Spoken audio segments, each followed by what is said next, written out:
at the forefront of politics. Our enemy is Trump. He is the enemy. We gotta unite. If we're not a united party, we lose to Trump. On the front lines of activism. There's certain fights, if we don't engage, they win. This is a fundamental question of who we are. And delivering your daily dose of comedy. Donald Trump, when he had his physical, they had his blood pressure, and mine is higher than his. Oh. And the irony is mine is higher because of him. From the blue wave. We flipped. Enough seats to take control of the House. We control the House. To 2020 and beyond. This is the Dean Obeidallah Show on Sirius XM Progress, Channel 127. And welcome to the show, brothers and sisters. Friday, November 1st. I'm Dean Obeidallah. As always, your MBFF, the neediest Muslim you'll ever meet. We're live for the next 3 hours. Excited to chat about a lot of things. A little bit of breaking news just happened a short time ago. Beto O'Rourke has dropped out of the 2020 race for president. We just had him on like 2 weeks ago. Such a nice guy, but he's dropping out. And, you know, I will miss his passion on the gun violence issue, especially. He really came into his own after the shooting in El Paso. And that's what I will miss. You know, he's only got a few points in the polls. I don't know if it really makes a difference for any other candidate, but it could be enough to keep another candidate in the race. And by the way, Julian Castro was on earlier in the week and he talked about if he did not raise $800,000 by last night, he was going to drop out, and he did it for the month of October. Well, he announced today he raised $1 million in the month of October, so he's staying in the race, and I'm glad he will be in the race. So some exciting news first here in the world of Sirius XM Progress. Some changes, good changes, nothing here, but some great changes happening. The morning show, Monday, it's going to happen two different shows. The morning show starting 7 a.m. to 9 a.m. Eastern Time will be co-hosted by Zerlina Maxwell and Jess McIntosh. And then, for the first time since I've been here almost, there's going to be a live, real show at 9 p.m. Eastern Time right after me. And it's not going to be a Progress Presents, but actually a show hosted by someone. It's going to be my good friend John Fugelsang. It's going to be hosting 9 p.m. to midnight live here every night. And so I look forward to chatting with John right before his show. And we'll do the whole Chris Hayes, Rachel Maddow thing, or the Lawrence O'Donnell, Rachel Maddow thing, and he'll come on for a few minutes each night and tell us what's coming up on his show, and I look forward to chatting with him and look forward to listening to his show as well. So we got exciting things. We are ready. Sirius XM Progress is ready for 2020. We are ready to play, we hope, an important role in our victory, and then in championing progressive policies once we get the White House and the Senate. And one thing, if you want to see me speak and not just listen, tomorrow I'm scheduled to be on AM Joy at about 10:45 a.m. Eastern Time there, so I hope you'll tune in. If there's breaking news, I'll get bumped, which happened last week, but if there's no breaking news, I will be there. I hope you will check it out. Before we get into the issues, a lot of issues, and I will tell you, I think impeachment got worse for Trump today, and also a really positive development in the 2020 race regarding Liz Warren, and we'll talk about both of those. But first, Stephen Colbert, this is stunning. Before the vote yesterday on impeachment, Devin Nunes, we all know him, one of Trump's stooges in the House, got on the floor of the House and accused Democrats of doing exactly what Republicans do, because this is how they gaslight. This is it. Here's clip number one. The vote today also did not sit well with Republican congressman and man who learned to smile from a series of still pictures. Devin Nunes thinks he knows what's fueling Adam Schiff and the Democrats. What we're seeing among Democrats on the Intelligence Committee down in the SCIF right now is like a cult. These are a group of people loyally following their leader as he bounces from one outlandish conspiracy theory to another. Really? Wow, that is the pot saying the kettle was born in Kenya. Can you believe that they're learning from Trump? Accuse the other side of what you're doing. So he accuses us of being cultists and following extreme conspiracy theories when that is Donald Trump's trademark. Every time you say crazy conspiracy theories, Trump should get a nickel. We're not going to give it to him. Then second, here's Colbert on something we just touched on the show last night, and it was a result of a tweet by Congresswoman Abigail Spanberger that Republican Congressional Committee was sending these weird boxes to freshman Republican after the vote. And here was an explanation of what happened. Clip number 2. Oh, maybe it's not low. All right. Well, here we go. After the vote was over, the National Republican Congressional Committee thought they'd use the opportunity for a wacky little political prank. So they sent some Democrats moving boxes, because you're going to have to move out of your offices because of this vote. But because the boxes look like suspicious packages, Capitol Police were called to investigate. Guys, pranks should be original and clever. You got to think outside the box. You just thought, box.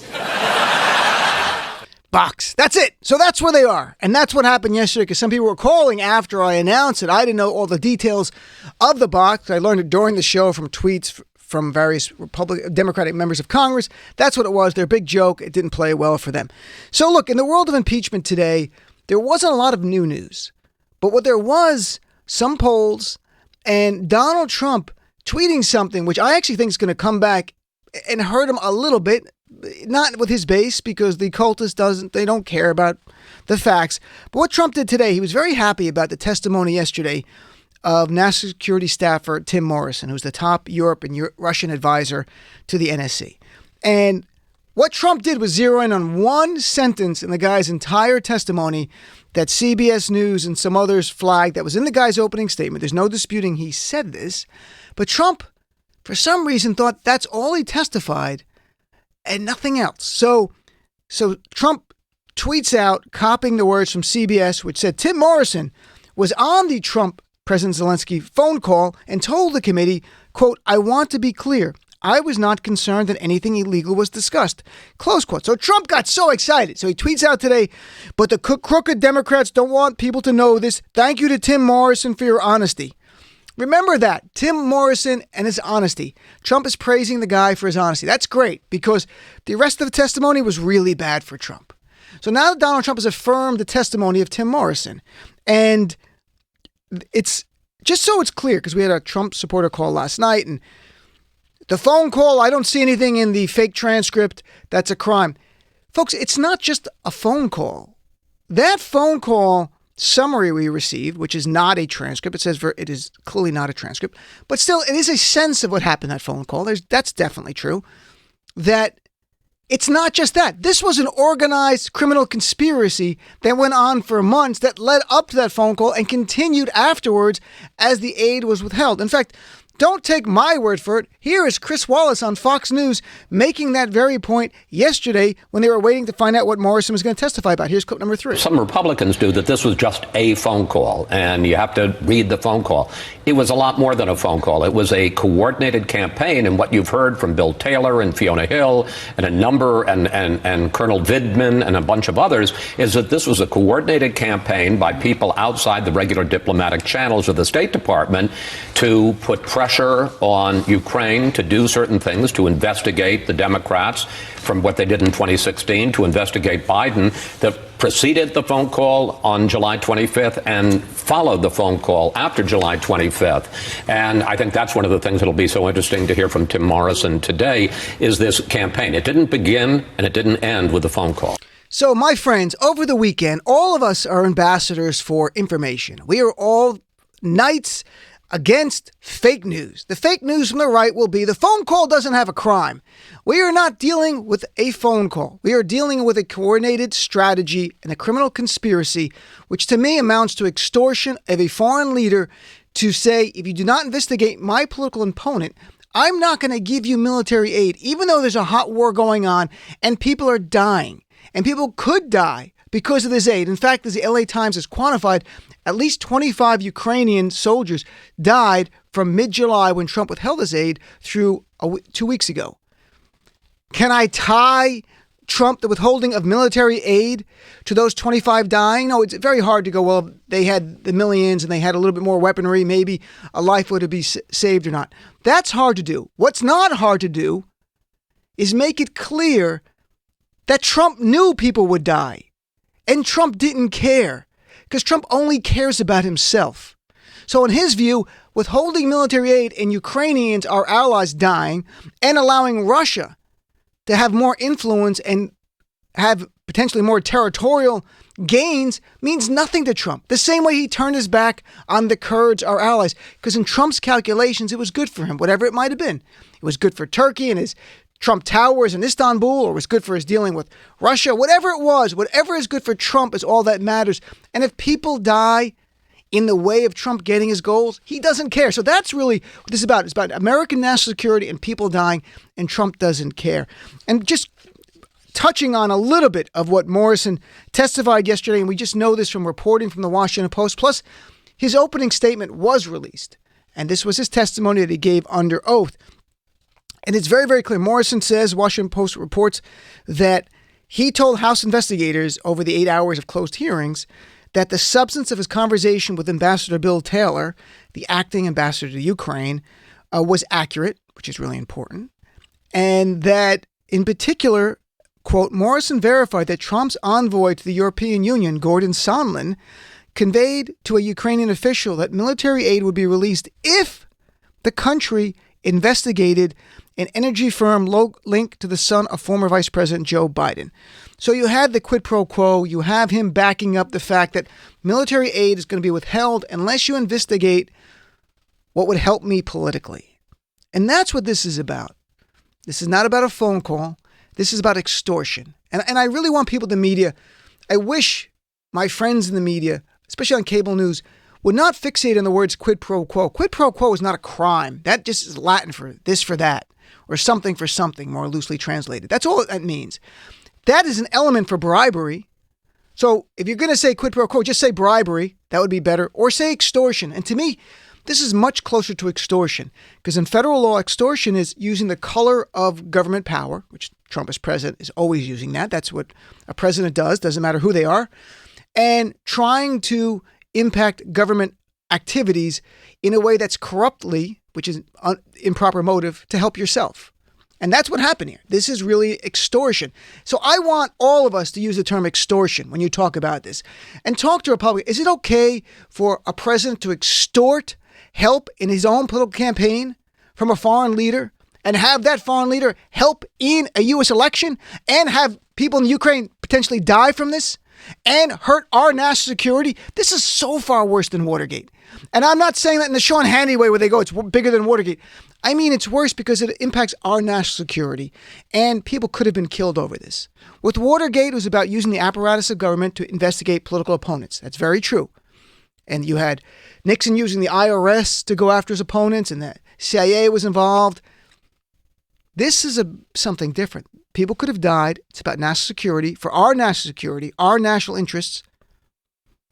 And Trump doesn't care. It's just about Trump. By the way, not to get too detailed on this, Ambassador Taylor, and that's Bill Taylor, the lifetime career diplomat who graduated from West Point and served in Vietnam, who's not a Trump appointee, told Morrison, the guy that testified yesterday, that Trump's stooge, Gordon Sondland, the guy that gave $1 million to Trump for his job, told him, and this was backed up by Morrison, that Sondland told him that the aid would be withheld. And there is the quid pro quo. In fact, in the opening testimony, I'll just read you this little part, because the whole thing about him saying it wasn't a crime, Tim Morrison saying it's not a crime, and Trump and Trumpers repeating that over and over today, and they'll do it over the weekend, is irrelevant for two things. One is, first of all, Tim Morrison's not an attorney. And if he was just a lawyer, but had been a prosecutor or something, I could go like, well, that says something. He's not even a lawyer, let alone a prosecutor. So he's just a guy going, no. But he did in his own opening statement, said after that phone call, he reported to national security lawyers, he had concerns. Now he's saying it wasn't criminal, but it was concern. So it was something he heard was not normal. And that was talking about Joe Biden in the phone call. So he went to national security lawyers. There's no doubt about that. Secondly, in his own testimony, he talks about the phone call happened on July 25th. He didn't think a crime was committed then. But as he puts in his testimony, he didn't know till September 1st, till his conversation with Trump's stooge Sondland, that the aid would be withheld unless the investigation into Joe Biden happened. So he didn't know at the time of the phone call. So he's just being honest. He goes, the time of the phone call, I didn't think there was a crime. He didn't come back later and go, yes, there was a crime now that I know this, but it's very clear in his testimony. He says, Ambassador Taylor, this is the words of Tim Morrison, his testimony, Ambassador Taylor and I had no reason to believe that the release of the security sector assistance, that's the military aid, might be conditioned on a public statement reopening the Burisma investigation until my September 1st, 2019 conversation with Ambassador Sondland. So in that conversation, Sondland, Trump's stooge, tells him Trump's not giving the aid unless this guy announces the investigation to Biden. So Morrison continues, even then, I hope that Ambassador Sondland's strategy was exclusively his own and would not be considered by leaders in the administration and Congress who understood the strategic importance of Ukraine to our national security. Tim Morrison, the guy Trump said is honest, and believe this guy, was saying withholding this aid was against the United States of America, our national security. That's one. Secondly, listen to what he says here. When he heard Sondland tell him, Trump's going to withhold the aid unless we get this guy to say yes, what Morrison hoped is that this was Sondland on his own going rogue, just saying this. He said, even then, I hope that Sondland's strategy was exclusively his own. So he knew this was wrong, but he just hoped it was Gordon Sondland on his own, rogue, saying, why don't we do this to help Trump? And he invokes Trump's name. Now we know Trump was all over this. Bill Taylor testified, as Gordon Sondland is now worried about. They were acting under the orders of Donald Trump. Gordon Sondland runs hotels in the Pacific Northwest. Gave $1 million to Donald Trump's inaugural committee. Do you think for a second he's like, yeah, you know what would be a good idea? Let's withhold aid to the Ukraine. That doesn't come in his head. Never would he ever think of that. He was told by Trump and Giuliani, and this is what happened. So it is not good for Trump. It's actually worse. In fact, new polls today are not good for Trump. There is a Investors Business Daily's poll. It is actually a A- rated poll by 538.com, which is a great place that rates the polling.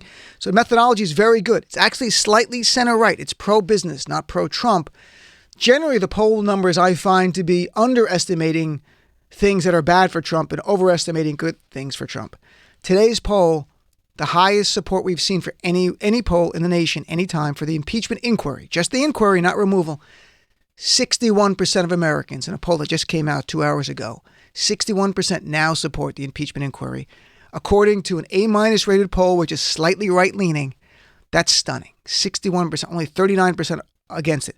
Washington Post had a poll out today which asked people, do you support impeachment and removal? Which is hard to ask about removal because all the evidence isn't out yet. But in this poll, 49% said yes, impeach and remove Trump. 47% said no. What I find very interesting is a lot of discussion in our media right now is about the Democrat versus Republican divide on this issue. And that's there, but there's another divide that's not being talked about. And the Washington Post poll was so detailed, if you go through their little crosstabs, Democrat versus Republican, it's an exact mirror.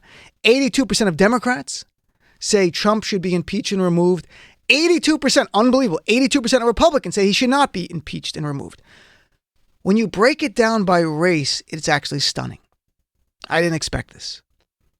Because the approval rating for Donald Trump is below 40% in Washington Post poll. But when they asked people based on race, the answer, they broke it down afterwards, their race of the answering. Guess what percentage of people who are white or non-white supported removing Trump and not removing Trump? And I was surprised, and it's not surprised in a good way, it's actually a bad way. 57% of white Americans do not believe Donald Trump should be impeached and removed. 57%. While 66% of Americans of color believe Trump should be removed. So if you put aside Democrat and Republican, yes, it intersects with race because our party is very diverse and the other party is just different shades of white. There's a stunning race divide on this issue that's not being picked up in the media. And that concerns me when 57% of white people want to keep Trump and 2/3 of black people and brown people say he's got to go, and Asian people. And it worries me that there's more white people out there who like Trump's message than are letting on in the approval polls. And it worries me that there are more white people that are attracted to his message of white supremacy. And I could be looking too much into it because the question is impeach and removal, and there could be some moderate white people who are like, look, I don't like the guy at all. I don't approve of what he's doing, but let's have an election. That's going to be a fair response by some. But I'm worried about the deeper thing here. So here's where we are. I wanted to talk about maybe later after we'll take some calls. Then we have David K. Johnson, the top of the hour Pulitzer Prize journalist, talk about some stuff. After him, I want to talk about Liz Warren because in all of this, we're losing sight a little bit of our own candidates and what they're out there doing. And she put out a 20-page statement today. Remarkable plan. She got a plan for everything. She put out a plan today for how she will finance the Medicare for all. And it's different than Bernie Sanders' way of financing it. And I'll give you a top line now. We'll talk about it later. If you're in the middle class, you're not going to pay a penny more. That's the bottom line. That's what her plan says. It's 20 pages. It's not a one-page thing. It is great detail. The people who are going to pay more, very clearly, the wealthy corporations and employers. That's who's going to pay for the plan. So we'll talk about that. I'm glad Liz Warren did this because it ends that whole discussion. How are you going to pay for it? I was disappointed Joe Biden put out a statement after she released it saying, you see, we told you she's going to raise taxes on the middle class. That's exactly opposite of what she said. I found that to be an irresponsible statement by the campaign, by Biden. Do not do that to our fellow Democrats. Do not lie about our fellow Democrats. That I have no patience for. Now, it was not Biden personally, statement by the campaign. I hope when Biden's asked about it, he can say, I don't agree with the estimates or the assumption. That's fine. That's completely fair. But to say, we told you she's going to raise tax on the middle class when her exact plan says not a penny from the middle class would pay more. I just found that extremely off-putting. And I like Biden. Don't get me wrong. I like Biden a lot. I'm not supporting any candidate for the nomination. Whoever our nominee, we're going to work 150% for. Let's take a break. Come back. You're my guest at the top of the hour. I'd love to hear from you about impeachment, where we're going now. Do you want to do a fireside chat of the Ukraine? I was going to do it with the comedians. We have the comedians tonight in the third hour. Maysoon Zayed and Wally Collins. Joke about that. But let's take a break and come back because we're in crazy town, folks. 866-997-4748. The Dean Obeidallah Show. My slogan for Trump in 2020, Trump for